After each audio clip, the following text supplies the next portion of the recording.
were not halted, as the North Koreans have promised. To my panel again, Dean Cheng, a senior research fellow with the Asian Studies Center and the Heritage Foundation. And back with us, Colonel Alan West. Dean, let me start with you.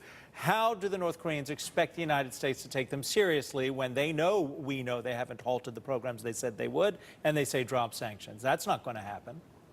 No, it's not, but it's not a bad negotiating position, and that's really where the North Koreans are coming from.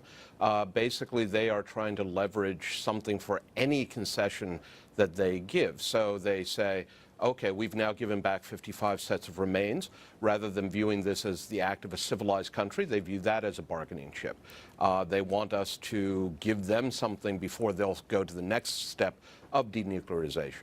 Colonel West, they did return 55 sets of remains. I believe the extended number, though, is 5,300. Should the president say, oh, we'll talk to you and we'll consider all kinds of things after we get those 5,300 back, otherwise, no?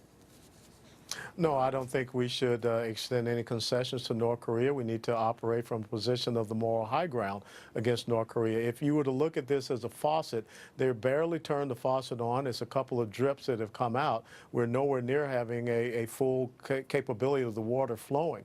So we need to be able to get on the ground to verify what is happening. But I think from a political aspect, North Korea is trying to do everything they can at this moment to stall things because they're probably hoping that the Republicans lose in the House of Representatives, and that will take away a strong arm for the president going forward. Dean, would it take away a strong arm? The president, whether the Democrats or Republicans control the House, the president controls the foreign policy of the United States. Would it have an impact?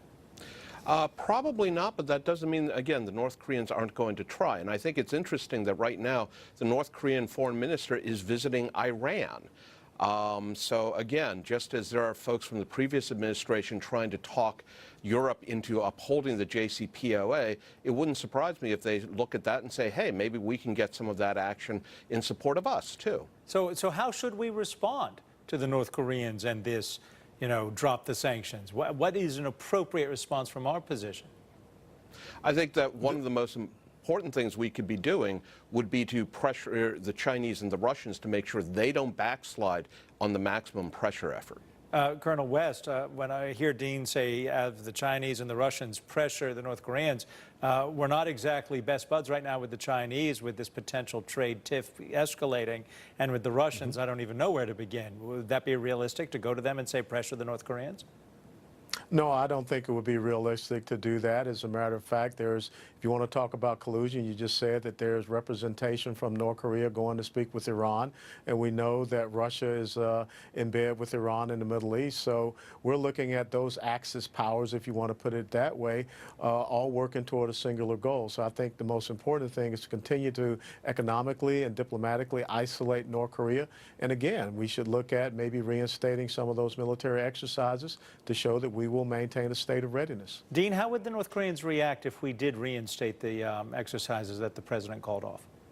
I think the North Koreans would undoubtedly protest. They would probably hold exercises. They may renew missile tests on their own. But I agree with Colonel West. Just because the North Koreans won't be happy is not an argument for us not to do what we have to do to uphold our defenses and those of our ally, South Korea. Dean Cheng, Colonel West, thank you both for being with us.